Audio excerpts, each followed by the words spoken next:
સ્વામિનારાયણ સ્વામિનારાયણ સ્વામિનારાયણ જય સ્વામિનારાયણ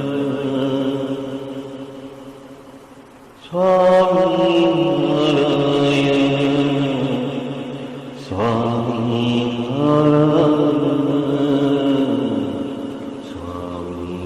સ્વામિનારાયણ જય સ્વામિનારાયણ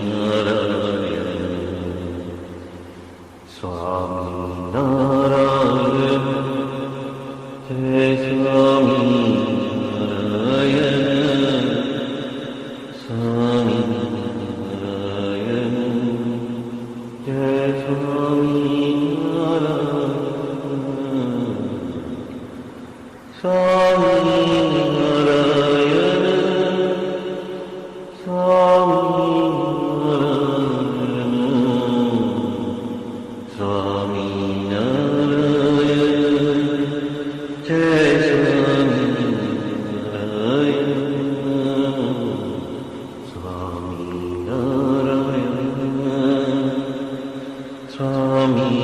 સ્વામિનારાયણ જય સ્વામિનારાયણ સ્વામિનારાયણ સ્વામિનારાયણ સ્વામિનારાયણ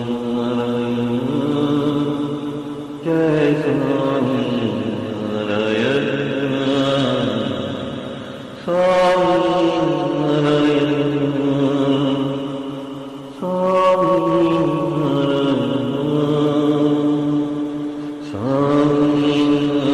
સ્વામિનારાયણ સ્વામિનારાયણ સ્વામિનારાયણ સ્વામિનારાયણ જય સ્વામિનારાયણ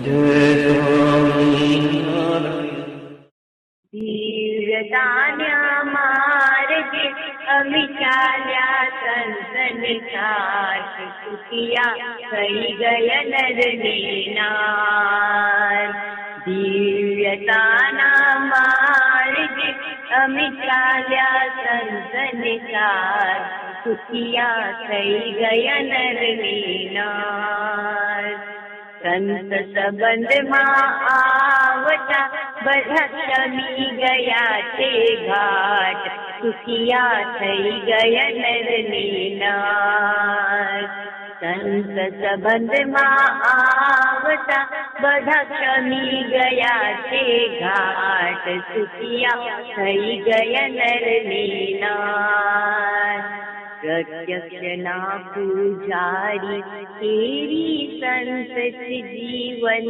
દોરી પ્રત્યક્ષના પૂજારી કેરી સંત જીવન દોરી થઈ ગયા થઈ વાત મૂકીને પ્રત્યક્ષમાં જીવ જોડી સુખિયા થઈ ગયા નરને નાર દિવ્યતાના માર્ગે અમે ચાલ્યા સંતને સાથ સુખિયા થઈ ગયા નરને નાર તમે કહો તેમ કરી લઈએ પૂજાપો અમારો તમે કહો તેમ કરી લઈએ પૂજાપો અમારો વચન તમારું વર્તન અમારું એમાં સાથ તમારો સુખિયા થઈ ગયા નરને નાર દિવ્યતાના માર્ગે અમે ચાલ્યા સંતને સાથ સુખિયા થઈ ગયા નરને નાર નાવર સાહિત્યા જોત સહિત લઈ પ્રાર્થનાનો સહારો નાવર સાહિત્યા ચોટ સહિત લઈ પ્રાર્થનાનો સહારો આપને સામાન્ય અંતરદ્રષ્ટિ મુખે બીજા વિચારો સુખિયા થઈ ગયા નરને નાર दिव्यताना मार्गे आम्ही चाल्या संतने साथ सुखिया થઈ ગયા નરલીના સંતન અંતર્યામી માની સાક્ષી રાખી જીવીએ સંતન અંતર્યામી માની સાક્ષી રાખી જીવીએ નમ્રપણે અંતરથી રહીને મહિમા માનિત રહીએ સુખિયા થઈ ગયા નરલીના દિવ્યતાના માર્ગે અમે ચાલ્યા સંતને સાથ સુખિયા થઈ ગયા નરલીના આગુ પાછું જોયા વિના દિવ્ય ભાવ રાખવાનો આગુ પાછું જોયા વિના દિવ્ય ભાવ રાખવાનો મળ્યા છે તેને સ્મૃતિ કરતા દિવ્ય આનંદ માનવાનો સુખિયા થઈ ગયા નરલીના દિવ્યતાના માર્ગે અમે ચાલ્યા સંતન સાથ સુખિયા થઈ ગયા નરલીના દિવ્ય સંત સત્ય સંકલ્પે પ્રશાંત હૈયે કરી રે દિવ્ય સંત સત્ય સંકલ્પે પ્રકાશ હૈયે કરી રે સહુ દેવતાના દેવ ભાવ જાણી દિવ્ય ભાવ કરી દે સુખિયા થઈ ગયા નરલીના દિવ્યતાના માર્ગે અમે ચાલ્યા સંતન સાથ સુખિયા થઈ ગયા નરલીના સંતરૂપી રતન જાળવવા રાખ બનીને રહીએ સંતરૂપી રતન જાળવવા રાખ બનીને રહીએ એક બની સહમુક્તો સંગે દિવ્ય જીવન જીવીએ એવી કૃપા કરજો નાથ બની સહમુક્તો સંગે દિવ્ય જીવન જીવીએ એવી કૃપા કરજો નાથ દિવ્યતાના માર્ગે અમે ચાલ્યા સંતન સાથ સુખિયા થઈ ગયા નરલીના સુખિયા થઈ ગયા નરલીના સુખિયા થઈ ગયા નરલીના સહજાનંદ સ્વામી મહારાજની જય સહજાનંદ સ્વામી મહારાજ કી જય જય જય धाम धामी मुक्तो की जय जय जय मुक्ताक्षर पुरुषोत्तम की जय जय जय जे उत्पत्ति तथा स्थिति लय करे वेदो स्तुति उच्चरे जे नरोम सुचिद्रमाणु समा ब्रह्मांड कोटि परे माया काल रवि शशि सुरगणो आज्ञान लोपे क्षण एवाक्षरधामनाधिपति श्री स्वामी नारायण महाध्यानाभ्यासं विदतमजस्त्रं भगवत पवित्रे सम्प्राप्तं स्थितिमतिवरे कान्तिकवृषे सदानन्दं सारं परमहरिवार्ताव्यसनिनं गुणातीतानन्दं मुनिवरमहं नौमि सततम् अनेकेभ्यो सद्भ्यो विमलहरिविज्ञानदत्तं भुविर्ब्राह्मी विद्या हरिवचनरूपामुदयतं हरिध्यानासक्तं शुभगणमनाद्यक्षरमहं गुणातीतानन्दं सकलगुरुमुदे मुनिवरम्। वाणी अमृत थी भरी मधुसमी संजीवनी लोकमा, दृष्टि मां भरी दिव्यता निरखता सुदिव्य भक्तो वदा। हय्ये तबर्यु मीठू जननी सुने हास्य मुखे वस्यों, ते श्री ज्ञान योगी राज गुरु ने नित्य नमो भावसु। जेनी अमृतवाणी तो वही रही साक्षात महिमा रूपे, जेनी ब्राह्मी स्थिति अहोलिन करे शुभव्यक्षर पदे। शरणागत निज अल्प जीव सहुना श्रेयार्थ तत्पर रहे, काका स्नेहल सिंधु दिव्य विभुने हयो तो वंदन करे।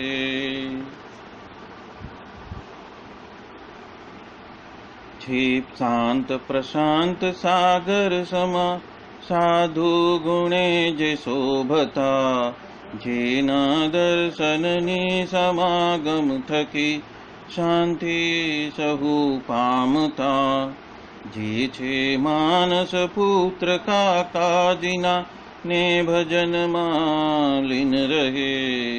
एवा साधक वृंदना गुरु सुरत, वंदन भरत भाईने। भक्ति सभर गुलतान थईने, महापूजा जे करे। अनुवृत्ति अद्भुत जाळवी, रीझया काकाजीने। मलकंतु मुख पुलकित हय्यो, युवानो ने जे गमे। एवा सुरद भुलकु विरल वंदन, अहो असी भाईने। ब्रह्म रूप निज ने मानतावळी, श्रीजी हय्ये धारता। जे मस्त रही ने प्रभु भजन मा, सुरद भाव धारता। महिमा सभर दासत्व छलके, जीवन माछे सहजता। काका स्वरूप दिन कर विभु, संभारवा मा धन्यता। यत् सत्येन जगत् सत्यं, यत् प्रकाशेन भाति तत्। यदानन्देन नन्दन्ति, तस्मै श्री गुरुवे नमः। ध्यानमूलं गुरोर्मूर्ति, पूजामूलं गुरोर्पदं। मन्त्रमूलं गुरोर्वाक्यं, मोक्षमूलं गुरो कृपा। सहजानंद स्वामी महाराज की जय जय जय। सर्वोपरि परब्रह्म पूर्ण पुरुषोत्तम सहजानंद श्री स्वामीनारायण भगवान की असीम कृपा से और परम पूज्य श्री भरत भाई, परम पूज्य श्री वसी भाई और परम पूज्य श्री दिनकर भाई के असीम अनुग्रह से आज हम अस्खलित मंगल कृपाधारा विभाग 2 प्रकरण 4 और पेज नंबर 213 से हम आज का सत्संग ले रहे हैं। लास्ट टाइम जो हमने देखा था कि मौज में अक्षरधाम, अक्षरधाम यानी शुभ संकल्प और आनंद के फव्वारे। थोड़ी भी परेशानी आए तो एक रुचि वाले 2 जन मिलकर स्वामी स्वामी स्वामी करते रहना। और मैंने एक मास्टर की दी, मतलब कि एक चाबी दी। वो चाबी क्या? तो कि मान अपमान में एकता, सुख दुख में संभाव, हानि वृद्धि में, जय पराजय में, सुख दुख में, शुभ अशुभ में एक भगवान ही सत्य है और बाकी सब असत्य है। और स्वामी स्वामी करके बैटरी चार्ज करो, स्विच ऑन करो, उसमें क्या मुश्किल है। नौकार मंत्र बोलकर कार्य शुरू करो। यदि नया प्रारब्ध तो खड़ा होने वाला नहीं है और हो गया हो तो प्रार्थना करो, वो परेशानी भी निकल जाएगी, चिंता मत करना। तो ये हमने लास्ट टाइम देखा था। पेज नंबर 213 पे। अब राजू भाई ठक्कर बोल रहे हैं, कोई हमारे बखान करे तो अच्छा लगता है, और जब भी बखान नहीं होता है तब परेशानी हो जाती है। उसको स्थिति नहीं कह सकते। स्थिति में से तो जो डगे नहीं वही ब्राह्मी स्थिति सच्ची है। काका जी कहते हैं, ये तो स्तुति करने वाले कभी कभी निंदा भी करने चालू कर देते हैं। एक बार जो करेला है वो तो कड़वा लगने वाला है, और तत्पश्चात का एक बार मीठा लगने वाला है। ऐसा यदि आप कहोगे तो कोई कहेंगे कि ये तो पागल है, मूर्ख मानस लगता है। एक बार कहते हैं स्वरूप अनुभव हुआ और पक्का भी हो गया, और तत्पश्चात कहते हैं कि वो कहते हैं कि इसका कोई ठिकाना लगता नहीं है, दैवत चला गया लगता है, ये सब ऐश्वर्य प्रताप चला गया लगता है। अभी तो जहाँ भी नया सूर्य उगा हो वहाँ पे आप चले जाओ। इंदिरा जी भी गए, मोरार जी गए, और अब जगजीवन को पकड़ो, फिनिश। हाँ, ये कोई चलने वाली रीत है क्या? ऐसी मुगलाई चलती है क्या? टकेसेर भाजी और टकेसेर खाजा, गबरगंड राजा। हाँ, गबरगंड सब कुछ चल रहे हैं, ये सब नहीं व्यवस्थित चल रहा है। ये तो प्रभु का दरबार है, और उसके घर पे देर है पर अंधेर नहीं है। कथा वार्ता अच्छी हो रही है ना? वाह वाह तो करो यार, जो उसके सर पे तो फूल है। देखो मूर्ति याद रह जाती है ऐसी की ऐसी। हाँ, तो ये मूर्ति के बनाने वाले क्यों याद नहीं रहते? हरे राजू भाई ठक्कर कहते हैं कि दोष तो महाराज दृष्टि से कृपा करके वो तो टाल देते हैं। अभी ये अनुग्रह की बात है। अभी से पहले जो बताया उसमें यह बताया कि हमें क्या करना है। परेशानी मूंझवण आएगी तो क्या करना है, स्विच ऑन कैसे करना है, स्थिति कैसे रखनी है, ये सब चाबी दी। अब ये सब करने के बावजूद यदि कुछ होता है तो क्या होएगा, उसकी बात कर रहे हैं। तो राजू भाई ठक्कर बोल रहे हैं, दोस्तों महाराज दृष्टि से कृपा करके उसका निवारण कर देंगे, टाल देंगे। काका जी कहते हैं, दोस्तों महाराज दृष्टि से ही टालने वाले हैं, पर अभी तो टाल दिए हैं, और मेरा गला पकड़ के तुरंत ही खींचतान करते हैं। अब तलक तो खींचते आए ही है, और मेरे दोस्तों, मेरे परम मित्रों, अब बाद में हम भी डरते रहेंगे कि रखे ने कोई माथाकूट ना करे, झेर ना दे दे, सब एक साथ रहकर। हाँ, हम भी सावचेत हो गए हैं, सजग और सावधान हो गए हैं। अब तो वातावरण है वो बदल गया है, हवा भी बदल गई, सदी भी बदल गई। अब चेला ही गुरु को जहर दे के गादीपति हो जाता है। शिवानंद बाबा के वहां पे ऐसा हुआ था, रमन महर्षि के वहां पे ऐसा बना था। हाँ, आज यही झगड़ा है साहेब, यहाँ पे चल रहा है। अरविंद आश्रम में भी धमाल धमाल गए, जाकर देखो तो आपको पता चलेगा। अरे मतलब कि यहाँ पे जो मूल प्रकृति जब जाती नहीं है, तब जिस गुरु के पास से हमने ज्ञान ग्रहण किया है, तो शिष्य स्वयं तय कर लेता है कि गुरु तो अभी बहुत बूढ़े हो चुके हैं और ये सारा कारोबार अभी मेरे हाथ में आना चाहिए। तो जो अहम ममत्व होता है उसको साइड में रख के जो लोभ और लालच उसकी पराकाष्ठा पे वो पहुंच जाता है और गुरु को ही जहर देके खत्म कर देते हैं। क्यों? क्योंकि गादी चाहिए, वो साम्राज्य चाहिए, उनको साम्राज्य का अधिपति बनना है, उनको सबकी वाहवाह चाहिए, सब उनको झुके, ऐसा ऐश्वर्य प्रताप उनको चाहिए। तो थोड़ा कुछ गुरु ने दे दिया तो ऐसी गतिविधियां आगे पीछे चालू हो जाती हैं। और महाराज ने यहाँ पे, काका जी महाराज ने जो जो हुआ है, जो हकीकत हुई है, वो तीनों गुरुओं की बात यहाँ पे बताइए। शिवानंद बाबा के वहाँ पे, ये शिवानंद कौन थे? ये शिवानंद वो थे जिन्होंने बिहार स्कूल ऑफ योगा की रचना की थी, जो अपने कलकत्ता के जो थे ना रामकृष्ण परमहंस, उनकी लीनियज में करीब 32 से ज़्यादा गुरु थे, और वो 32 से ज़्यादा गुरु में से एक विवेकानंद थे, तो एक ये शिवानंद भी थे। तो उनकी बात की है कि ये जो शिवानंद है उनके वहाँ पे भी ऐसा ही हुआ था। फिर रमण महर्षि तो वो सब कुछ जानते हैं, नाम से ही जानते हैं, वहाँ पे भी ऐसा हुआ था। और अरविंद आश्रम में भी धमल धमल चल रही थी। तो जब तलक वो मूल प्रकृति पुरुष तलक का आपका सारा संपूर्ण व्यवहार और अंतर का जो काटमाल चला नहीं जाएगा, तो ऐसे संस्कार कहाँ से भी फूटेंगे। चाहे 50 साल 60 साल तलक अपने गुरु की सेवा की हो, लेकिन जब वो कर्म, वो बीज फूटता है, तो वही जो जन्म जन्मांतर में किया है वही शिष्य बन के भी वही गतिविधि चल रही है, वो बात कर रहे हैं। मतलब कि माया ही वहाँ पे सर्वसत्ताधीश बन के बैठ जाती है, वो बात कही है कि यहाँ पे माया नहीं, पर माया से पर ऐसे जो गुणातीत सत्पुरुष है वही हमारी कमान संभालते हैं। और उनकी पिक्युलरिटी क्या है कि वो दृष्टि मात्र से हमारे दोष को टाल देते हैं। तो ये दोष क्या, तो कि काम क्रोध, ये अहंता ममता, हाँ, और लोभ लालच, ये सब जो दोष हमारे अंदर पड़े हैं वो क्या करते हैं, दृष्टि मात्र से निकाल देते हैं, जो दूसरी जगह पे हुआ नहीं है। ये बात कर रहे हैं।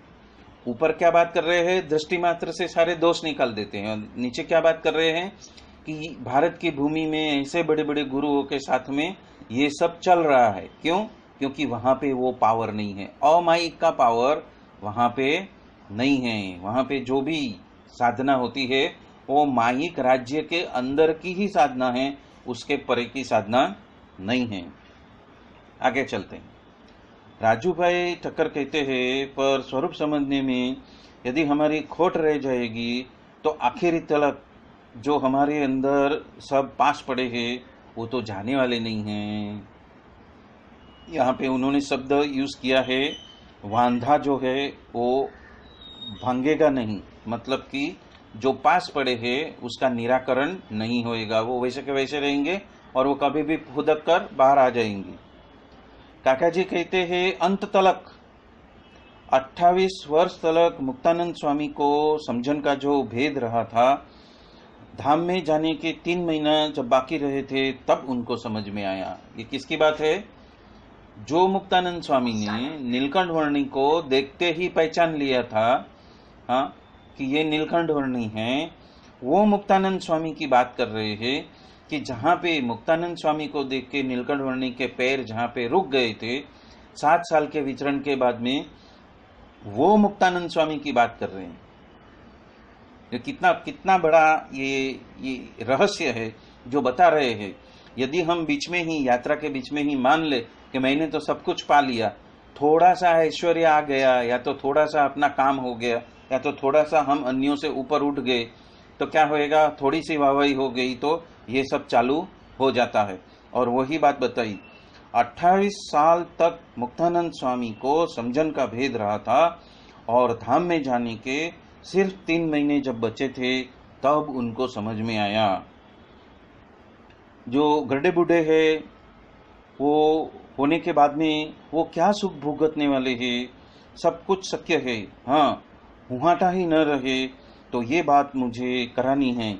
और यदि अंतराय न हो तो धड़ाको, जो धड़ाका है वो होना चाहिए। मतलब कि क्या है, वो अहोहो भाव हमारे अंदर जो रहस्य है वो प्रस्फुटित हो जाना चाहिए, धड़ाका हो जाना चाहिए। मतलब कि वो अहोहो भाव, वो मजकूर, वो रहस्य, वो उसका जो मर्म है वो हमारे अंदर से इस तरह से फुट आए अचानक से कि आप वो पढ़ो और आपको वो रहस्य समझ में आ जाए, उसकी बात है। दिखना चाहिए अखंड वृत्ति, महाराज की क्या मर्जी है वो आपको पता चल जाए। भले ही आप गिर जाओ, भले ही आपको चोट लग जाए, हम सब आपको, हमें वापस मुड़ जाना है। आज एक सूत्र सीख कर जाना है, अति बड़ी पुरुष के पास में लेट तो लेट, मतलब कि आखिरी में तो आखिरी समय में, हाईएस्ट में हाईएस्ट पिक पॉइंट 5 ही मिनट में वापस मुड़ जाना, वो ही हमारी वृत्ति होनी चाहिए। बस खलास, 6वें मिनट में स्टॉप। ये सब हमें पक्का कर लेना है। आप तो बहुत बड़े सत्संग ने आपने किया है। कौन बोल रहे हैं? ये दादू काका बोल रहे हैं। कौन बोल रहे हैं? कांति भाई। अरे धीरे रह के क्यों बोल रहे हो? उसमें क्या पैसा पड़ने वाला है? सीरा खिलाएगा भाई। जोगी महाराज बोल रहे हैं, प्रभु बोल रहे हैं, परम चिंतामणि बोल रहे हैं, ब्रह्म सूत्र है। अरे बोल कौन रहा है? तो यहाँ पे उन्होंने जोगी महाराज का जो गुण था वो बताया है। जोगी महाराज को सामान्य से सामान्य व्यक्ति ने, आज का आया हुआ व्यक्ति ने कितनी भी सलाह दी और कितना भी बोला कि आप यहाँ पे क्यों बैठे हो, वहां पे बैठना चाहिए, तो योगी जी महाराज तुरंत उठ खड़ा होकर वहां पे बैठ जाते थे। जो आज का आया है वो योगी जी महाराज, वो परम चिंतामणि, वो बोल रहे हैं।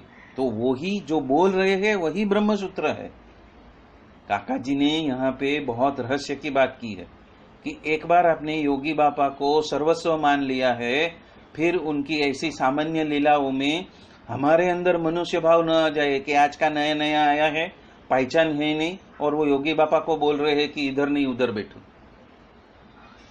तो यहाँ पे ये बात कर रहे हैं कि क्या आपने पहचाना है? क्या आपकी पहचान हो गई है? क्या आपको रहस्य समझ में आ गया है? क्या आपने वो मर्म को पकड़ लिया है कि योगी जी महाराज के माध्यम से सर्वोपरि परब्रह्म पूर्णम पुरुषोत्तम ही हमें देख रहे हैं, हमें सुन रहे हैं और हमें अंतः प्रेरणा दे रहे हैं? क्या वो बात आपको समझ में आई है? क्या वो बात यहाँ पे बोल रहे हैं? हमें क्या समझना है कि प्रभु बोल रहे हैं, परम चिंतामणि बोल रहे हैं, और यही ब्रह्म सूत्र है। जो परम संत हमें बोले वही ब्रह्म सूत्र, वही आज्ञा, वही शास्त्र। फिर उनके सामने प्रति उत्तर नहीं होना चाहिए। और यही कह रहे हैं काका जी महाराज, यदि ऐसा हो गया तो क्या करने का? 5 मिनट के अंदर घूम जाओ वापस। यदि ऐसे परम सत्पुरुष के वचन में हमें कुछ भी गड़बड़ लगने लगे तो क्या बोल रहे हैं? 5 ही मिनट में वापस घूम जाओ। उसमें ज्यादातर अपना बुद्धि दौड़ाने की नहीं है। हम क्या करते हैं? चिंतन मनन करना शुरू करते हैं। शास्त्र में तो ये बोला था, ये प्रवचन में तो ये बोला था, और अभी ये क्या बोल रहे हैं? तो ये बात है, सामने से बुलाएंगे और बाद में बोलेंगे क्यों आए, जगह कम है, आपको मालूम नहीं है, सबको घर में देख के बैठना है, तो क्या आप वापस मुड़ जाएंगे? है आसान? आसान है? आप क्या बोलेंगे? अरे आपने ही बुलाया, याद तो करो। हाँ, याद तो करो। आसान है लेकिन करना पड़ेगा। हाँ, तो वही नहीं, उस वक्त हम क्या करेंगे? अरे प्रभु आपने ही बुलाया इसीलिए तो आए। तुरंत निकल जाएगा। तुरंत निकल क्या जाएगा? अरे आपने बुलाया इसीलिए आए हैं। फिर भी बोलेंगे नहीं नहीं आपको जाना है, तो बोले नहीं नहीं हम बाहर बैठेंगे, नहीं नहीं हम ऊपर बैठेंगे, नहीं नहीं हम पीछे बैठेंगे, किचन में बैठ के सुनेंगे, पर अभी आए हैं तो जाएंगे नहीं। तो उनकी आज्ञा क्या आ रही है वो हम भूल जाएंगे। कल हमें बताया आना है वो समझ में आता है, पर अब बता रहे हैं कि आपको वापस जाना है, तो वो समझ में नहीं आ रहा है। तो वही बात कर रहे हैं, 5 मिनट के अंदर घूम जाओ। सिर्फ 5 मिनट में उस आज्ञा पालन में घूम जाओ, क्योंकि बोल कौन रहा है? परम चिंतामणि बोल रहे हैं, और वो जो बोल रहे हैं वही ब्रह्म सूत्र है। और यहाँ पे एक प्रसंग याद आता है कि काका जी महाराज ने किसी को समय दिया था, बहुत बड़ा व्यक्ति था, और कांति भाई ने कहा कि अभी नहीं जाना है। तो काका जी तैयार हो गए थे, सिर्फ चप्पल पहनने की देरी थी, और जाने के वक्त में बोला था मैं उसको मिलने को जा रहा हूं। तो कांति काका ने बोला नहीं जाना है, तो वो वापस लौट गई। काका जी महाराज नहीं, कांति ने बोला है। तो वो जो मित्रता है, वो जो जोड़ी है, वो जो ब्रह्मसूत्र है, वो ब्रह्मसूत्र को पकड़ना है। यहाँ पे कोई प्रसंग की बात नहीं हो रही है कि वहां पे क्या हुआ, यहाँ पे क्या हुआ। यहाँ पे बात हो रही है हम क्या कर रहे हैं, हम क्या कर रहे हैं, हमें बताया क्या गया है और हम कर क्या रहे हैं। उसकी बात हो रही है कि आज्ञा मतलब कि हमें वो उस वक्त ये समझना है कि परम चिंतामणि बोल रहे हैं और वही हमारे लिए ब्रह्म सूत्र है। राजू भाई ठक्कर कहते हैं हठ, मान और ईर्षा का त्याग करना। हठ से भक्त भक्त में विक्षेप हो जाता है, ईर्षा से क्रोध हो जाता है और मान से भगवान के भक्त के आगे भी स्तब्ध बना रहता है, भगवान मिलने के पश्चात भी। अभी ये जो स्थिति है ना, ये स्थिति बहुत समय में, बहुत ऐसे प्रसंगों में हम भूल जाते हैं। काका जी महाराज क्या कहते हैं कि हठ, मान, ईर्षा जो है वो किस तरह से भक्त के अंदर उद्भूत होती है, प्रकट कैसे होती है। तो के हठ के वजह से भक्त में विक्षेप हो जाता है। हठ, मुझे इसने बोला है, मुझे माधुरी बहन ने बोला है कि ये करना है, पर सामने जो खड़ा भक्त है वो क्या बोल रहा है वो सुनने के लिए हम तैयार ही नहीं हैं। हम क्या करते हैं, नहीं माधुरी बहन ने ऐसा बोला है तो ऐसा ही करने का। वो हम नहीं देख रहे हैं कि ये जो सामने वाला भक्त है वो कौन है, वो हम नहीं देखते। तो क्या होता है उसके वजह से कि हमारे अंदर क्या प्रकट हो रहा है वो बात, माधुरी बहन सच्चे की भक्त सच्चे उसकी बात नहीं हो रही है। यदि माधुरी बहन ने जो कुछ कहा है और उसके विपरीत यदि कोई भक्त हमें बताता भी है, जो सेवा में है, जो सेवा में है, वो हमें कुछ विपरीत बता रहे हैं। माधुरी बहन ने बताया सबको पीछे के हॉल में जाना है और सेवक बता रहा है कि सबको पीछे नहीं आना है, सबको बाहर जाना है, आगे के साइड में जाना है। तो क्या होएगा, विपरीत हो गया। तब कौन सही कौन गलत की बात नहीं है, यहाँ पे बात ये हो रही है कि भक्त भक्त में विक्षेप, हमारे अंदर विक्षेप खड़ा हो गया। किसके बारे में, उस भक्त के बारे में। और क्या हो गया, उस ईर्ष्या की वजह से क्रोध उत्पन्न हो गया और शायद हमने उसको डांट दिया, तेरे को क्या मालूम है, हमको माधुरी बहन ने बोला है, गप बैठ, चुप बैठ, ज्यादा शाना मत बन, सब तो बैठे हैं अंदर, मैं क्यों नहीं जाऊं। ये जो प्रकट होता है हमारे अंदर कि कोई भक्त हमें कुछ विपरीत बात बताता है जो सत्पुरुष ने बताई है, तो क्या उठेगा कि पहले तो विक्षेप खड़ा हो जाएगा, ईर्षा होएगी कि ये सब बैठे हैं मुझे क्यों ना बोले। तो ईर्षा खड़ी हो गई और ईर्षा की वजह से क्रोध उत्पन्न हो गया और क्रोध की वजह से हमने न कहने के शब्द उसको बता दिए। आज का आया, गपचुप बट, सभी बैठे हैं मुझे क्यों मना कर रहा है। तो ये जो अंदर उठता है, शायद हम मुंह से नहीं बोलेंगे, लेकिन जो अंदर उठता है उसकी बात कर रहे हैं कि उस मान के वजह से भगवान के भक्त के आगे भी स्तब्धपना रहते हैं। हम शायद बोल के नहीं बिगड़ेंगे, क्यों, क्योंकि यदि हम गलत शब्द बोलेंगे तो हमें वो भी डर है कि कोई सुनेगा तो क्या सोचेगा, इसलिए चुप भी रह जाएंगे। पर हमारे अंदर क्या हो रहा है उसकी बात कर रहे हैं कि भगवान मिले हैं, उसके बावजूद भी हमारे अंदर की स्थिति, अंतर्वृत्ति की स्थिति ऐसी रहती है। काका जी कहते हैं इस कैंसर की 3 गांठें हैं, हठ, मान और ईर्षा। हरे, पहले आगे के पेज पे क्या दिया, मान अपमान में एकता, सुख दुख में संभाव, और कुछ भी परेशानी आए तो 2 जन मिलकर स्वामी स्वामी करो और स्विच ऑन कर दो। और अभी क्या क्या किया है कि महाराज क्या कर सकते हैं, और महाराज क्या कर सकते हैं उसके बाद में कौन सा टॉपिक लिया है कि प्रसंग के वक्त क्या होता है कि हमारे अंदर क्या क्या उत्पन्न होता है उसकी बात कर रहे हैं। तो वो किसकी बात कर रहे हैं, हमारे अंदर जो कैंसर की 3 गांठें हैं वो कौन सी है, हठ, मान और ईर्षा। वो जो उत्पन्न होते हैं, शायद हम क्रिया में न लाए, चाहे हम वर्तन में न लाए, चाहे हम शब्दों में न लाए, पर हमारे अंदर कौन सा वंटोल खड़ा होता है उसकी बात है। और वहां पे हम स्थित प्रज्ञ नहीं होते हैं, वहां पे उसके अंदर भगवान बोल रहे हैं, वो हम भूल जाते हैं। वो किसका शिष्य है, वो भरत भाई का शिष्य है। तो उसमें भरत भाई को देखने के बजाय हम क्या सोचेंगे, अरे तू तो अभी नया नया आया, हम तो सीनियर हैं, हम तो वसी भाई के बाजू में खाना खाने के बैठने वाले लोग हैं, तू कौन है हमें यहां से बाहर जाने के लिए बोलने वाला। तो वो जो अंदर पकता है, अंदर से उठता है कि तू कौन और मैं कौन, ये जो तू और मैं हो गया और वहां पे खाई कैंसर की गांठ खड़ी हो गई, और वो है हठ, मान और ईर्षा। वो ईर्षा इतनी सूक्ष्म होती है कि वो किस तरह से मैनिफेस्ट होती है हमारे संपूर्ण अस्तित्व में। सर से लेकर पैर तक वो ईर्ष्या इतनी व्याप्त हो जाती है कि उस वक्त हम उसको कंट्रोल भी नहीं कर सकते। क्या नहीं कर सकते? उसको कंट्रोल भी नहीं कर सकते, उतनी स्पीड से वो व्याप्त हो जाती है। तो वो बात यहाँ पे, उस कैंसर की बात यहाँ पे कर रहे हैं।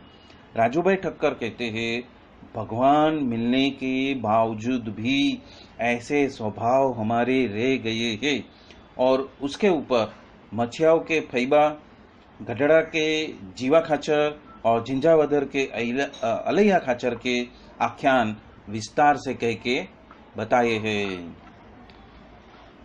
और काका जी कहते हैं उसका कारण जो है तत्व से यदि नहीं पहचाना है, उस वजह से तत्व से पहचान नहीं होगी तो ये मनुष्य भाव हमारे अंदर, हमारे खुद के बारे में या तो अन्य के बारे में क्या हम उत्पन्न करते हैं, या तो क्या उत्पन्न होता है जिसके ऊपर हम बेकाबू हो जाते हैं, हमारे वश में नहीं है।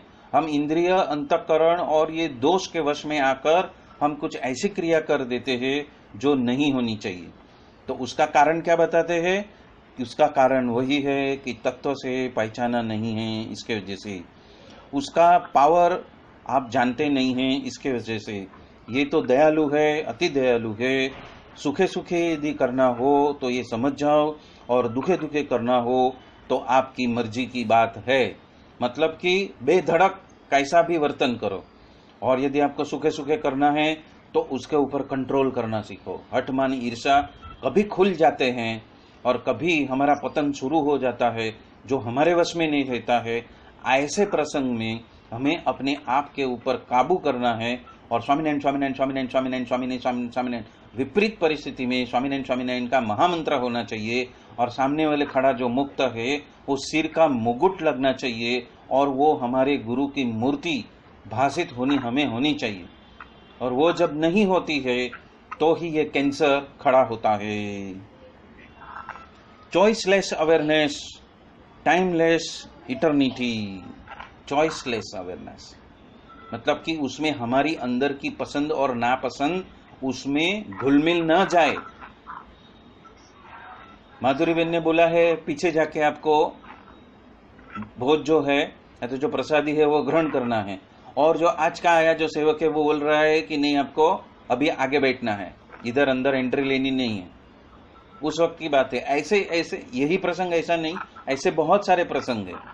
यदि वसी भाई ने आपको बुक लेने के लिए भेजा और बुक स्टोर में जो बैठा है करता हरता उसने आपको हकाल दिया तो क्या होएगा? अरे भाई मुझे वसी भाई ने भेजा है, फिर भी वो बोलते हैं कि चल यहां से फुट, अभी नहीं बाद में, तो क्या होएगा? क्या होएगा? ये हठ, मान और ईर्ष्या कैसे हमारे अंदर से प्रस्फुटित होते हैं, और वो हम नहीं समझ सकते कि सामने वाला जो मुक्त बैठा है वो मेरे सर का मुकुट मनाए।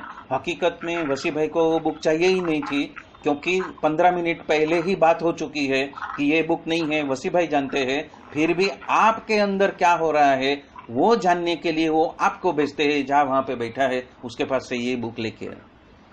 और जब हम वो जाके वहां पे गुस्सा करते हैं तो वो हमारे ऊपर हंसता है, क्योंकि वसी भाई क्या जानते हैं वो भी जानता है, क्योंकि उसने ही बताया है 15 मिनट पहले।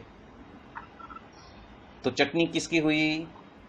हमारे हठ, मान, ईर्ष्या की भयंकर चटनी हो गई। तो ये जो जड़ता है और सामने वाला मुक्त ब्रह्म की मूर्ति और सिर का मुकुट मनाए, वो जो बात है वो बात यहाँ पे सिद्ध कराने की बात कर रहे हैं कि हमारे अंदर जो कैंसर फैला है उस कैंसर को दासानुदास बनकर हमें उसमें स्थिर रहना है, उस मोमेंट पे, उस प्रसंग में। और वो ज्ञान से नहीं होएगा, वो करने से होएगा। जब ऐसे ऐसे प्रसंग खड़े होंगे, यदि हम अंतर्दृष्टि नहीं करेंगे और 5 मिनट के अंदर अंदर हम उस जोन में से वापस नहीं आएंगे कि सामने आया हुआ मुक्त ब्रह्म की मूर्ति मनाए, और उसमें भी मेरे गुरु ही प्रकट है और वो ही बोल रहे हैं, यदि वो हम नहीं कर सके तो हमें वापस मुड़ना है कि हमारे हठमान ईर्ष्या का क्या हुआ, उसकी तपास करनी है। वो बात कही है कि चॉइसलेस अवेयरनेस। राजू भाई ठक्कर कहते हैं मुझे सरल प्रकृति रखनी है और भगवान परायण जीवन मुझे जीना है, तो भगवान हमारे ऊपर कृपा करेंगे और रक्षा भी करेंगे। तो हकीकत में जो रक्षाबंधन अभी अभी गई, तो वो रक्षा किसकी? तो कि मेरे ही हठमान और ईर्ष्या की, मेरे ही देह, इंद्रिय और अंतःकरण में से उठने वाले ऐसे रजस, तमस और सत्वगुण की। क्योंकि सामने कौन बैठा है? गुणातीत, जो कालातीत है, जिसके पास में न सत्व है, न रजस है, न तमस है। वो तीनों गुणों से पर जो कालातीत, प्योरेस्ट ऑफ द प्योरेस्ट गुणातीत भाव है, उसमें स्थित है। और उसी स्थिति को हमें उसको दिव्य मानकर हमारे अंदर उतारना है। तो हमारे अंदर उतारने की बात यहाँ पे आ रही है। अभी थोड़े ही 10 मिनट में ये सेशन एंड होएगा, तो हम वापस 10 मिनट के बाद में वापस चालू करेंगे। काका जी कहते हैं कि सरल प्रकृति हमारा जो शुरू है, मतलब सुरसिंह है। हाल परम पूज्य हरिचरण स्वामी हरिधाम परम पूज्य स्वामी जी के वचन से उन्होंने परम भक्त चंद्रभाई देसाई की अप्रतिम सेवा की थी, जिसके वजह से स्वामी जी और काका जी उनके ऊपर अत्यंत राजी हुए थे। वो शुरू वो कहाँ पे गया? वो कट्ट घूम गए बड़े पुरुष के सामने। आज हम ऋण 3 मुद्दा जो है उस बात में से सीखने वाले हैं। बड़े की दृष्टि हमारे ऊपर हो जाए तो हमारा वर्तन ऐसा हो कि बड़े की दृष्टि हो जाए। और हमारा वर्तन कहाँ पे भी ऐसा नहीं समझना है कि वो मंदिर में बैठे उसके सामने। हम जहाँ रहते हैं वहां पे हमारा वर्तन ऐसा हो कि बड़े की दृष्टि हमारे ऊपर हो जाए। और उसमें का एक मुद्दा तो आप कर ही रहे हो, लक्ष्यार्थ धुन कर रहे हो। यदि आपको कुछ तकलीफ होती है, भीड़ा पड़ता है, विघ्न आता है, फिर भी आप गुण लेने का चालू कर दिया है। विघ्न होए, हम चल रहे हैं और बीच में किसी ने जानबूझकर कुछ टोप रख दिया और हमारा पैर उस टोप के साथ में जोर से लग गया और अंगूठे में हमें क्या हो गया? दर्द हो गया। हम अचानक हमारे मूल कार्य से हम भटक गए और अंगूठे में दर्द हो गया, तो हम क्या करेंगे? इसको बोलते हैं भिड़ा होना। किसी ने रखा, वो निर्दोषता में रखा, जानबूझ के नहीं रखा। उसको ऐसा कुछ मन नहीं होता है कि आप अभी आने वाले हो, मैं रास्ते में रख दूं, आपको लगेगा तो मुझे आनंद आएगा, वो सोच के नहीं रखा। उसने निर्दोषता में, दुर्लक्षता के वजह से या तो गतिशीलता के वजह से वो भूल गया कि उसने कहाँ पे रखा है और उसके वजह से आपको हानि हो गई। तो उसकी बात कर रहे हैं कि मुद्दा तो यही है कि कितना भी तकलीफ हो जाए फिर भी आप उसके गुण लेते हो। मतलब कि हमारी हानि हो गई फिर भी सामने वाले का गुण लेते हो और उसके वजह से आपको और तकलीफ होती है, तन की, मन की और धन की। किसकी तकलीफ होती है आपको? किसकी हानि हो जाती है? तन से भी यदि कुछ हानि हो गई, मन से भी कुछ हानि हो गई और धन की भी कुछ हानि हो गई। दूसरा, तीसरा, मान्यता का, और फिर भी हमारे ऊपर दृष्टि हो जाएगी। मतलब हमारा वर्तन गुणातीत भाव का हम यहाँ पे भी रखते हैं और वहां पे क्या क्या होता है? बड़े सत्पुरुष की दृष्टि हो जाती है। तो जब बच्चे होते हैं और उसको कुछ लग जाता है तो हम क्या बोलते हैं? अरे अरे खड़े हो जाओ, चीटी मर गई। मतलब क्या है कि तुमको कुछ नहीं हुआ है, चीटी मर गई है। सबसे ज्यादा नुकसान तो उसका हो गया, तुम्हारा कुछ नहीं हुआ, खड़े हो जाओ, हंसते हो जाओ। मूल बात क्या है कि सब में आनंद मनाते हुए हो जाओ और उस आनंद मनाते हुए किसी का भी दोष लेने के बजाय उसका गुण लो। एक है निर्दोष भाव। निर्दोष भाव क्या? कि लगा हमें है तो किसी के दोष देखने के बजाय हम हमारा भी दोष नहीं देखते हैं और क्या बोलते हैं? हम भी निर्दोष के लेवल में हो जाते हैं और क्या बोलते हैं? चिटी मर गई। तो ये निर्दोषता हमें लानी है और उसका अगला स्टेप, जिसने वो रखा है उसका गुण लेना है कि उसके वजह से मुझे भगवान याद आ गए, स्वामी हो गया हमारे अंदर से। हम चल रहे थे, हमारी संसारिक और व्यावहारिक धुनकी में हम चल रहे थे और वहां पे यदि कुछ ऐसा हमारा तन का, मन का, धन का यदि नुकसान हो भी गया तो हमको क्या याद आ गया? हम घूम रहे थे ऐसे। कैसे घूम रहे थे? व्यवहार के अंदर अलमस्त होके घूम रहे थे और वहां पे हमें उस व्यक्ति की उस क्रिया के वजह से हमें क्या याद आ गया? अरे स्वामीनारायण। तो हम निर्दोष है और सामने वाले के दोष देखने के बजाय हम मूर्ति पे चले गए, अरे स्वामीनारायण स्वामीनारायण स्वामीनारायण स्वामीनारायण स्वामीनारायण स्वामीनारायण, वो करके आगे निकल गए।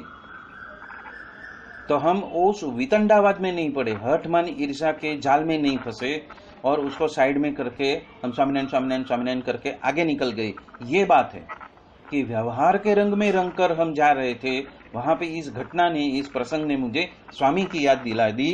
वो जो है वो स्थिति पे आना है, और ऐसा होएगा तो बड़े पुरुष की दृष्टि हमारे ऊपर पड़ जाएगी। सेवा करते हैं तो दृष्टि आ जाएगी, हमारी नहीं सेवकों की सेवा। देखो, हमारी नहीं सेवकों की सेवा दृष्टि हो जाए, यानी कि बड़े का जो अभिप्राय है वो समझ में आ जाए, परिपक्व निष्ठा हो जाए, तत्व से तत्व से तत्व से, ये 3 मुद्दा की बात हमें पकड़नी है। और उसके बावजूद उसके ऊपर फिर से हम बैठेंगे, तब हम निरूपण करेंगे। हरे, अब यहाँ पे एक बात मुझे प्रसंग याद आता है कि कोई चाय लेके आ रहा था तारदेव में, और किसी ने दरवाजा ऐसा उल्टे रीत से बंद कर दिया। हाँ हाँ, हरकचंद भाई का प्रसंग। तो काका जी ने कैसा रट लगाया था, किसके वजह से ये हुआ, किसके वजह से ये हुआ, किसके वजह से ये हुआ, ढूंढो, तपास करो तपास करो। किसी और के वजह से हुआ, ये महाराज की मर्जी, किसकी और के वजह से हुआ या महाराज की मर्जी। उसको ऐसा करना था या मुझे स्वामीनारायण मंत्र पे जाना था, मुझे निर्दोषता पे जाना था, मैं निर्दोषता पे जाऊं इसलिए महाराज ने ऐसा किया। तो दोष देखने के बजाय किसको करना है, क्या करना है, स्वामीनारायण स्वामीनारायण स्वामीनारायण स्वामीनारायण। कुछ भी घटना हुई निर्दोषता पे चले गए और स्वामी को याद किया। ये स्वामी की मर्जी थी। स्वामी की क्या मर्जी थी कि व्यवहार जगत के रंग में रंग के ही सारी सेवा करने के बजाय ब्राह्मी स्थिति में रहकर मैं यदि परब्रह्म की सेवा करता हूं तो वो सेवा का लाभ किसको मिलना है, मुझे मिलना है। जो लाभ नहीं मिल रहा था व्यावहारिक रंग में रंग के, जो मैं भागादौड़ी कर रहा था, उसमें जो मुझे सेवा का फल नहीं मिलने वाला था, तो उस घटना के वजह से मुझे सेवा का फल मिलेगा। क्योंकि याद किसको किया, स्वामीनारायण स्वामीनारायण स्वामीनारायण, और किसी का गुण अवगुण नहीं लिया और निर्दोष रह के स्वामीनारायण स्वामीनारायण किया। तो ये बात है। तो कुछ भी घटना होती है तो हमें सबसे पहले निर्दोषता में जाना है, मतलब कैंसर से, हठमान ईर्ष्या से दूर हो जाना है। और किस पे जाना है, स्वामीनारायण स्वामीनारायण स्वामीनारायण। मूर्ति याद आ जाए, मूर्ति याद आए, महाराज की मर्जी महाराज की मर्जी महाराज की मर्जी। महाराज को हमारी सेवा लेनी थी, इसलिए मुझे ये मंत्र याद दिलाया, इस तरह से याद दिलाया। तो उसमें सामने वाला तो निर्दोष ही है, और सामने वाले को निर्दोष मानना वो हमारी स्थिति है।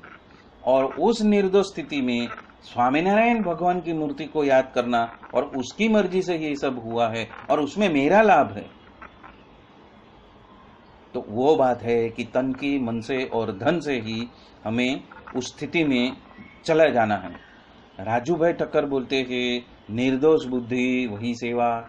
तो आखिर में कहाँ पे आए, उसी निर्दोषता पे ही काका जी महाराज हमें लेके आए कि निर्दोष भूल को बनना है। और ये प्रसंग, ऐसे प्रसंग ही हमें निर्दोष बना सकता है, ज्ञान हमें निर्दोष नहीं बना सकता। शब्दों का ज्ञान हमें निर्दोष नहीं बना सकता, ऐसे प्रसंग ही हमें निर्दोषता पे लेके जा सकते हैं। और इसीलिए यहाँ पे प्रैक्टिकल की बात की है। हकीकत में, व्यवहार जगत में, संसार जगत में जो जो घटनाएं बनती है, उस घटना के माध्यम से ही वो हमें निर्दोष बना रहे हैं। तो उनके लिए हमारे अंदर से अहो भाव ही निकले, वो बात है। राजू भाई ठक्कर कहते हैं निर्दोष बुद्धि वही सेवा। यदि हम निर्दोष बुद्धि रखेंगे तो हम जहां पे भी है वहां पे हमारी सेवा हो जाएगी। वो भी एक सिद्धांत हो गया ना कि यदि हमने हमारे व्यवहार जगत में, चाहे हम ऑफिस में हो, धंधे में हो, बाजार में हो, खरीदी में हो, चाहे हम रिलेटिव के साथ में हो, तभी यदि हम निर्दोष बुद्धि का ही हवाला रखेंगे हर वक्त हर घटना में, तो वहां पे ही हमारी सेवा हो गई। अभी जो हरकचंद भाई के साथ में जो चाय का प्रसंग हुआ था, उसमें हरकचंद भाई बहुत चाय बनाने में एक्सपर्ट थे, पर वो क्रिया रूप हो गए और क्रियारूप हो गए तो वो जो सेवा है जो काकाजी महाराज को देने वाले थे, तो वो परब्रह्म की सेवा में नहीं गिनती हो जाती, वो सिर्फ एक कर्म हो जाता, कर्मकांड हो जाता। तो उसमें से बाहर निकालने के लिए वो प्रसंग उन्होंने प्रयोजित किया, और प्रयोजित करने के वजह से उनको अंतर्दृष्टि करवाई कि दोषी कौन, किसके वजह से हुआ, किसके वजह से हुआ। तो अंतर्दृष्टि करी तो पता चला कि मैं ब्रह्मरूप होकर परब्रह्म की सेवा में जा रहा हूं, वही होना चाहिए। और बात तो गलत ट्रैक पे जा रही थी। हरकचंद भाई ने से चाय बनाई थी और काकाजी महाराज को दे रहे थे, यहाँ पे ब्रह्मरूप होकर सेवक होकर परब्रह्म को देना था। वो जो स्थिति है, वो प्रसंगों में जो स्थिति घूम जाती है, वो घूमने वाली स्थिति में वापस मुड़ जाना, क्या बोले थे, 5 मिनट में मुड़ जाना, वो इशारा किसी का भी आया तो समझ जाना, दूसरों का दोष देखने के बजाय अंतर्दृष्टि करके निर्दोष हो जाना। और जब आप निर्दोष हो गए, वहीं पे आपकी सेवा हो गई। जो वो सेवा ग्रहण करनी थी, वो उसके लिए वो ब्रह्मरूप होकर परब्रह्म की सेवा में उनको रत करना था, उसके लिए ये प्रसंग हुआ। आगे चलते हैं। काकाजी महाराज कहते हैं, निर्दोष बुद्धि वही सेवा हरे। राजू भाई शक्कर कहते हैं कि बड़ों की सेवा करता हो, पर जो निर्दोष बुद्धि न हो तो वो सब कुछ बहता पानी है, वो कुछ आपके अंदर आया नहीं, वृथा। काकाजी कहते वृथा मतलब सब फोगट। देखा, क्या करोगे तुम। सूरत की घाचन भी 1.25 रुपये में काम करती है, पर एक बात समझ लो, प्रभु के दरबार में हैं, यहाँ पे कुछ व्यवहार दृढ़ करने का है क्या। खुले रहो, पड़े रहो, सोते रहो, खाओ पियो, 3 टाइम खाओ। वाह महाराज वाह, वाह जोगी वाह, वाह जोगी महाराज वाह। कोई कहे 806 वाला ढगा जैसे मुफ्त में खाता है, भले भले कहते हैं, उसके सर पे पाप लगेगा। नित्य में लाख रुपया लाए और उसकी बाराकड़ी क्या, उसका गणित देखो ना, नित्य लाख रुपया लाता है और वो उल्लू का पट्टा हमको बनाता है। ओहो हो, हमारा जीवन प्राण, मोरार को सेठ, हमारा जीवन प्राण। आपके अंतर से देखना है ना, प्रेम कहीं ऐसे ही हो जाता है क्या, ऐसे ही हो जाता है, चलो प्रेम करो प्रेम करो प्रेम करो, हैं। ये तो दिल की बात है, मतलब शब्द से जो नहीं होने वाला है, उसमें आपका ओरिजिनलिटी, निर्दोषपना चाहिए, और निर्दोषपना से जो होता है वही सच्चा है। तो वो प्रेम करने में भी निर्दोषता चाहिए, तो दिल की बात है, भाव जगत की बात है, तो मोहब्बत की बात है, दिलावर के दिल की बात है। भगवान की सेवा करोगे, नहीं भक्त की। देखो, पूरा माजरा बदल दिया। सामने आया हुआ मुक्त ब्रह्म की मूर्ति मनाए, ये बात, ये टॉपिक काकाजी महाराज कैसे अलग अलग प्रसंग से निर्दोषता में हमें फिट करके उनकी सेवा में रत करने की बात कर रहे हैं। ये बहुत बड़ी बात है। प्रकरण 4 आते आते काकाजी महाराज उस स्टेज पर पहुंच गए हैं जहां पे हमारी जो गलतियां हैं, हमारे जो दोष है, जो हमें क्या करना है, किस वक्त करना है, वो सब ढूंढ ढूंढ के, हमारे जो कीचड़ है ना, हमारे अंदर जो कीचड़, जो गोबर भरा है ना, वो ऐसे खींच खींच के, पकड़ पकड़ के वो बाहर निकाल रहे हैं कि किस वक्त क्या करना है और किस तरह करना है। भगवान की सेवा करोगे ना, नहीं भक्त की, तो वगर किए हुए ये जो हेत है, अप्रतिम हेत है, वो हो जाएगा। कैसा हेत? अप्रतिम हेत। भक्त की सेवा करोगे तो अप्रतिम हेत उस महाराज का आपके साथ में हो जाएगा। वाह वाह, वगर किए हुए वो आपको याद करेंगे। कुछ भी नहीं किया फिर भी याद करेंगे, क्यों? क्योंकि निर्दोष बुद्धि, निर्दोष बुद्धि से करते रहे तो वो आपको याद करेंगे, दृष्टि हो जाएगी। वो ऐसा हमें प्रतीत कैसे होएगा, हमारे ऊपर दृष्टि हो जाएगी। वापस पूछते प्रतीत कैसे होगा? वगर कहे वो हमें याद करेंगे। समझना है कि उसके ऊपर ही दृष्टि है। हरे राजू भाई ठक्कर कहते हैं, पक्की समझन कर लेनी, वो समझन बड़े पुरुष की दृष्टि हो ही जाती है। तो वो बड़े पुरुष की दृष्टि से ही होने वाला है। जो कुछ भी हमारा जो लक्ष्य है वो लक्ष्य सिद्ध कैसे होएगा? बड़े पुरुष की दृष्टि से ही। और वो बड़े पुरुष की दृष्टि कैसे होएगी? हमारी समझन पक्की होएगी। तो यहाँ पे बात आती है समझन की, बात आती है प्रसंग के समय पे हमारी समझन की, बात आती है प्रसंग के समय हम स्थिति में आ जाए उसकी, बात आती है यदि हम उसमें दोषित भी हो गए तो 5 मिनट में गुम जाने की, अंतर्दृष्टि करके शायद उस वक्त में हम वेग में थे, हम आगे निकल गए, 10 मिनट हो गई, 15 मिनट हो गई, लेकिन फिर से जब हमें अवकाश मिला तो हम उस समझन पे स्थित हो गए और उसका दोष देखे बगैर हम अपने दोष पे हम आ गए और उसका ही आकलन किया, हम समझन पे आ गए, बस बड़ों की दृष्टि हो गई। कितने समय में आई वो इम्पोर्टेंट नहीं है। वो कहते हैं चिंतन मनन करो, अंतर्दृष्टि करो, रात को सोते समय करो। पूरे 24 घंटे में आज सुबह से उठ के अभी तलक सोने के बिस्तर पे जा रहा हूं तब तलक मैंने क्या क्या किया और कहां कहां पे दोष हो गया। काकाजी महाराज वहां तलक कहते वो 5, 10, 15 मिनट भी छोड़ दो, 24 घंटे में कभी हो गई। उससे भी आगे बात करते हैं कि हर हफ्ते का आकलन करो, उससे भी आगे बात करते हैं हर महीने में आकलन करो। ये बात काका जी ने आगे बताई है, वो प्रकरण 3 में बताई है कि आपको आपकी अंतर्दृष्टि करनी है तो सबसे पहला नियम है कि उसी वक्त पे हो जाए। दूसरी बात बताई है उसी वक्त नहीं हुआ, जब अवकाश मिला तभी हो जाए। वो भी आप चूक गए तो रात को सोते समय कर लो, वो भी आप चूक गए तो पूरा हफ्ते का एक हिसाब किताब रख लो, वो भी आप चूक गए तो महीने का हिसाब किताब रख लो।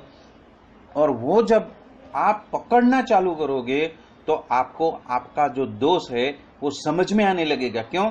क्योंकि आप अभी होश से दोष को पकड़ने के लिए जा रहे हो। ये अति सूक्ष्म बात है और सूक्ष्म बात कभी होएगी जब आप अवकाश में होएंगे, गति में होएंगे, वेग में होएंगे, तो आपको वो बात समझ में नहीं आएगी। तभी लगेगा नहीं मैंने जो किया वही सच्चा है। पर जब अवकाश आएगा, जब आप अकेले बैठे हो, जब आप मूर्ति में ध्यानस्थ हो, जब आप उसके ऊपर चिंतन मनन कर रहे हो कि मेरा दोष कैसे कहाँ पे हो चुका है, उसके लिए हम प्रार्थना करेंगे कि प्रेरणा करो, तो वो प्रेरणा करेंगे कि देखो ऐसे ऐसे समय में, ऐसे ऐसे घटना में, ऐसे ऐसे व्यक्ति के साथ में तुम्हारा क्या व्यवहार था, आंतरिक व्यवहार क्या था और बाह्य व्यवहार क्या था। मतलब कि मनसा कर्मणा वाचा तीनों स्थिति क्या थी, मन से क्या थी, कर्म से क्या थी और वचन से क्या थी, क्रिया में क्या था। मतलब इच्छा शक्ति, ज्ञान शक्ति और क्रिया शक्ति। क्रिया क्या हुई, इच्छा आपकी क्या थी और ज्ञान शक्ति आप कैसी समझन पे स्थित हुए उस वक्त नहीं हुए, बाद में हुए क्या। तो यही है ज्ञान शक्ति, इच्छा शक्ति, क्रिया शक्ति। और उस तीनों का इस्तेमाल करते हुए हमें गुणातीत भाव में, निर्दोष भाव में स्थित होने की ये बात कही है। जब मैं शैविज्म में था, कश्मीर शैविज्म में था और सिद्ध जगत में था, तभी ये सूक्ष्म बात समझ में नहीं आई थी, क्योंकि वहां पे एक मंत्र चलता था, वो था ओम, एम, ह्रीम और क्लीम। तो ओम तो बहुत बड़ी बात है, वो तो निर्गुण है, वो तो विश्व की ध्वनि है। पर एम, ह्रीम और क्लीम ये जो तीनों शक्ति है, इच्छा शक्ति, ज्ञान शक्ति और क्रिया शक्ति, उससे भी परे जाना है, वो बात समझ में उस वक्त आई थी।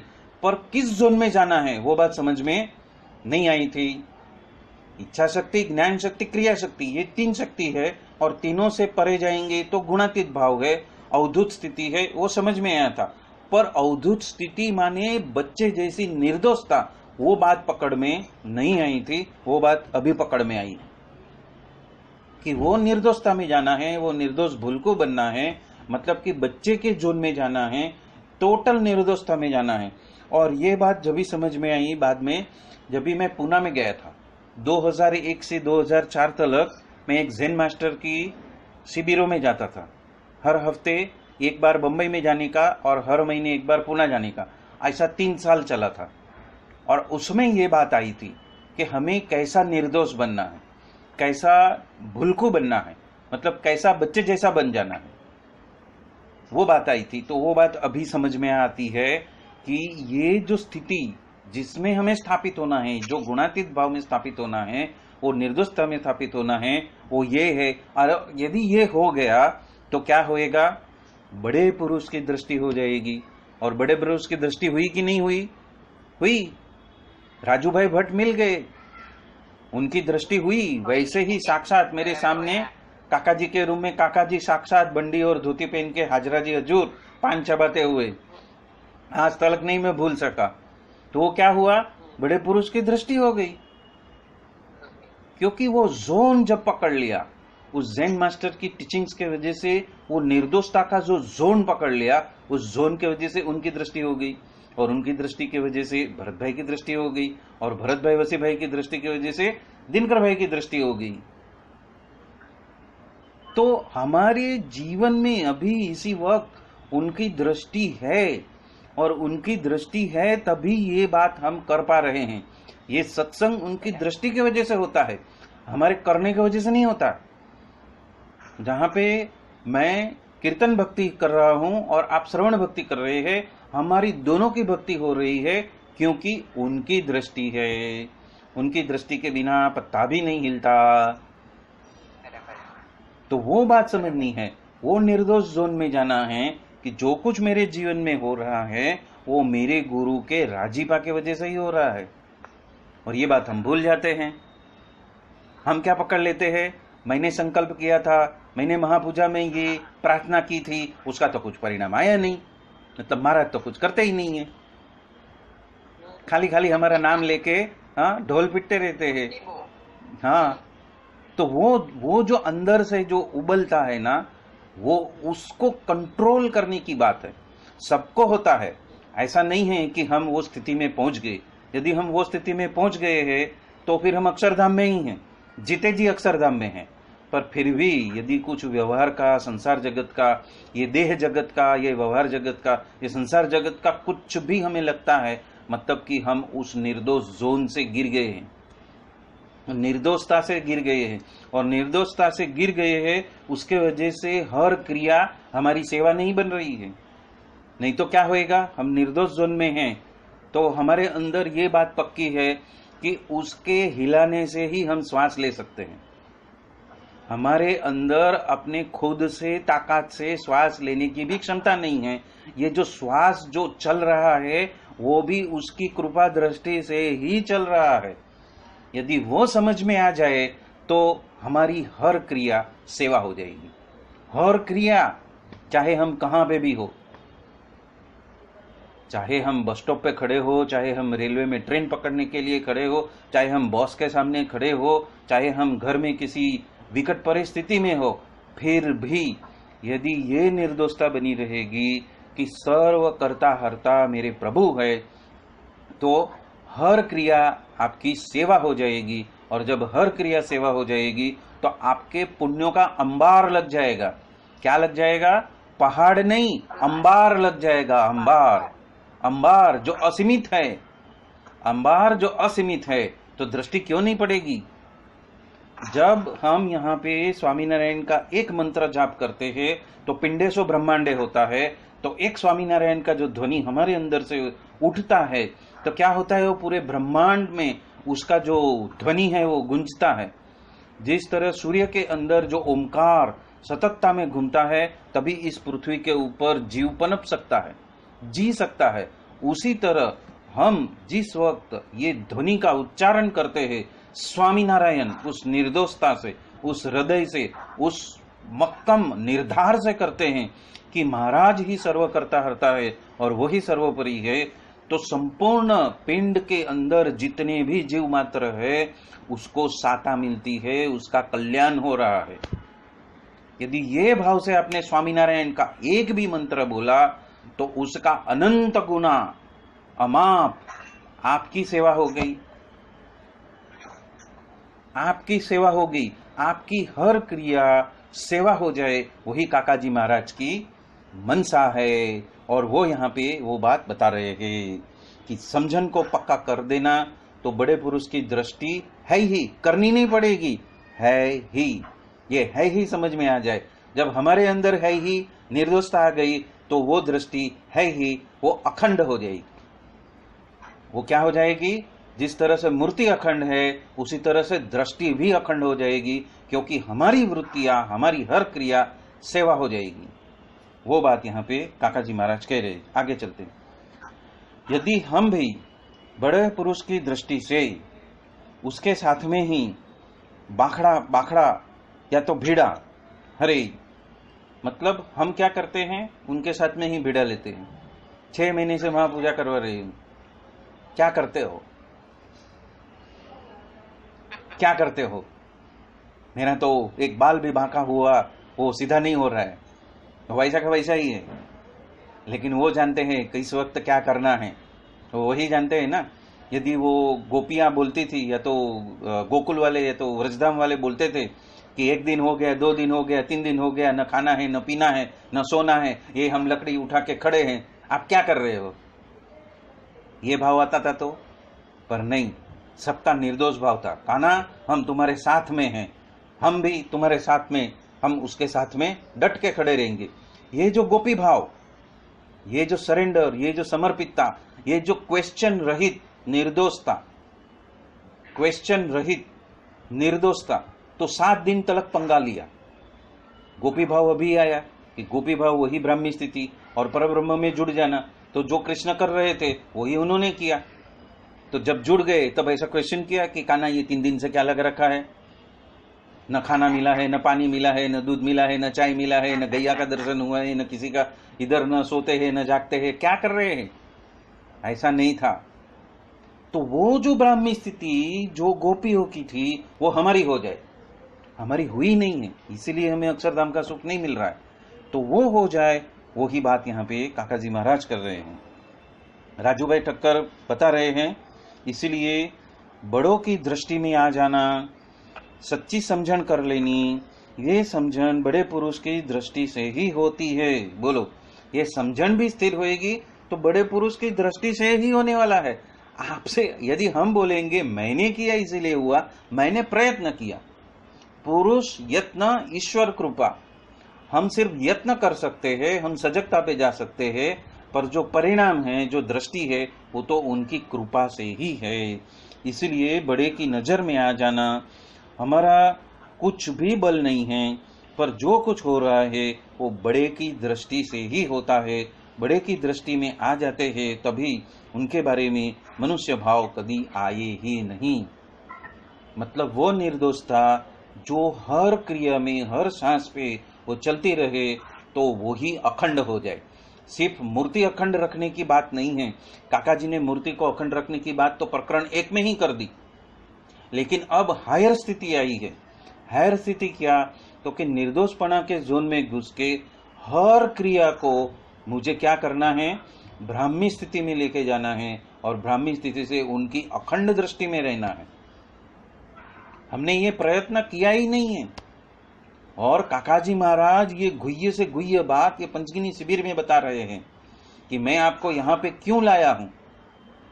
और ये पंचगिनी शिविर ही ये एक मुक्त है जो बैठे हैं वहां पे, उनको पता नहीं है उनका पावर क्या है। काकाजी बता रहे हैं वो गुणातीत के समय के वो 200 जो ब्रह्मज्ञानी थे वही आप हो। तो वो जो समझ क्यों नहीं आई है, उसमें हमारे दोष क्या है, उस वक्त जो बताया था वो हम नहीं समझ पाए, वो हम नहीं कर पाए, इसलिए यहाँ पे आए हैं, इसलिए काका जी के सम्मुख रखा है। वो बात यहाँ पे काका जी महाराज और राजू भाई ठक्कर हमें बताना चाहते हैं।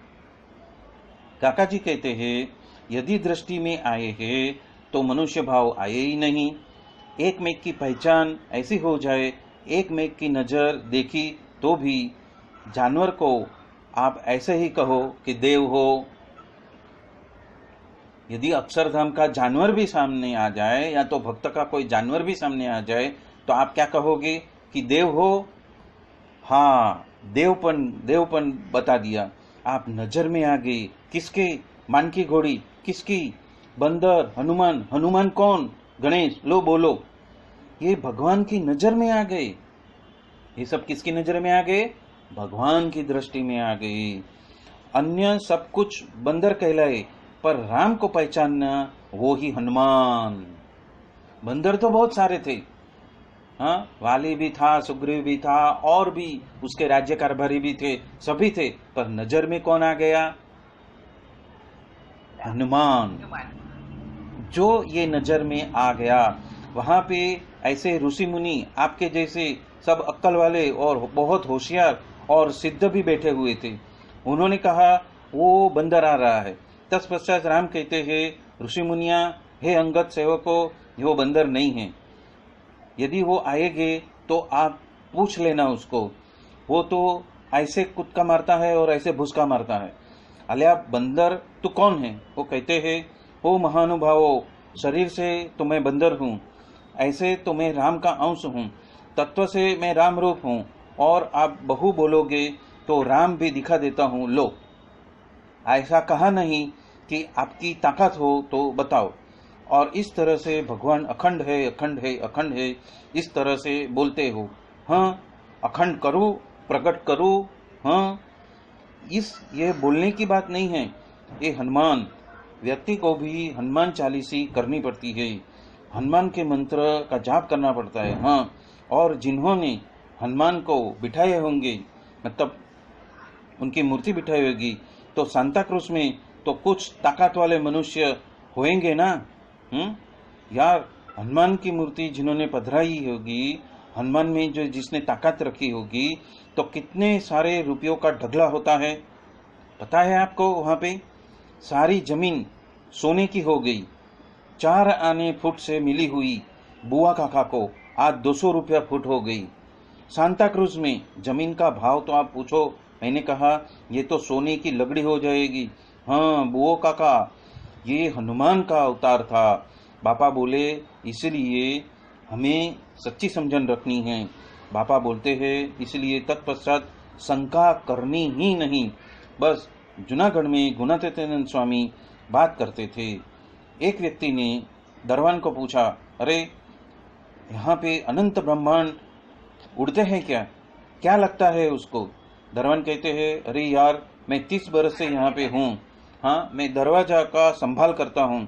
हाँ, एक ब्रह्मांड भी यहाँ पे उड़ते हुए मैंने नहीं देखा है। स्वामी भी बड़े और उनके गप्पे भी बड़े हैं।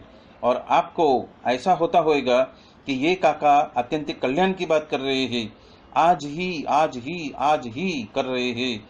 ये क्या सच्चा होगा? अरे भाई, आपको ये 12 कड़ी की बात समझ में नहीं आई। आपके करोड़ों वर्षों का जो पास है वो एक एक नस में रस रूप हो गया है। धन्य है वो जोगी जी महाराज को और स्वामीनारायण को कि वर्तमान देकर वो निकाल देते हैं। वो हकीकत है। मानना हो तो मानो, नहीं तो अब तो जो मानेगा उसके साथ में ही हमें काम लेना है। नहीं मानते हो तो भगवान आपका भला करो, खाओ पियो। अब तलब की जो प्राप्ति है वो सभी भी अब नवीन प्राप्ति भगवान की मूर्ति में रहने की, इस बाबत में स्पेशल टाइम आपके साथ में मैं निकालने वाला हूँ। जिसको करना ही है उसके लिए ही, नहीं करना हो तो तत्पश्चात महाराज आपका भला करो, आपको सुखी रखो, जलेबी खाओ और जाजरे जाओ, बस यही धंधा करो।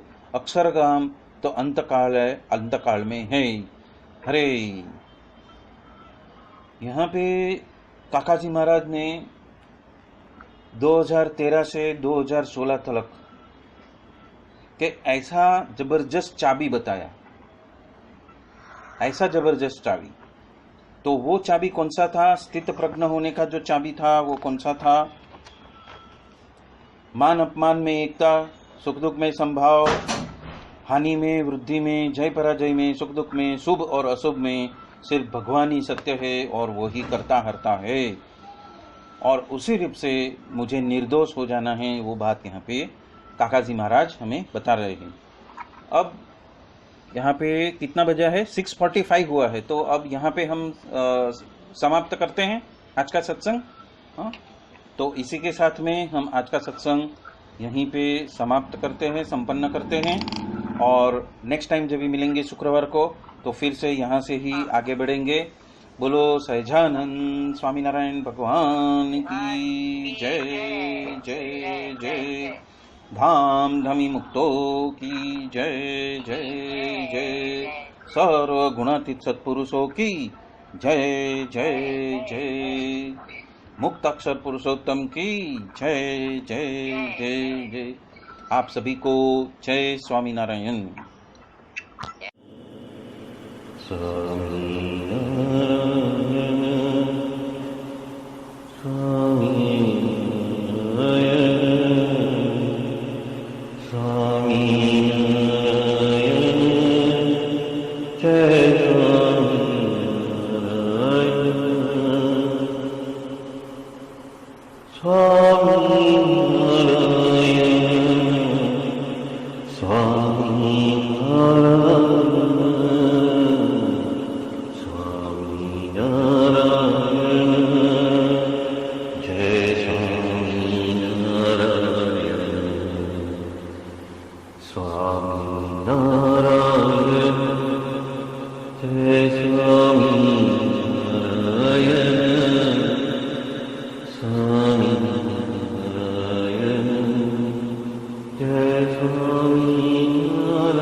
Swami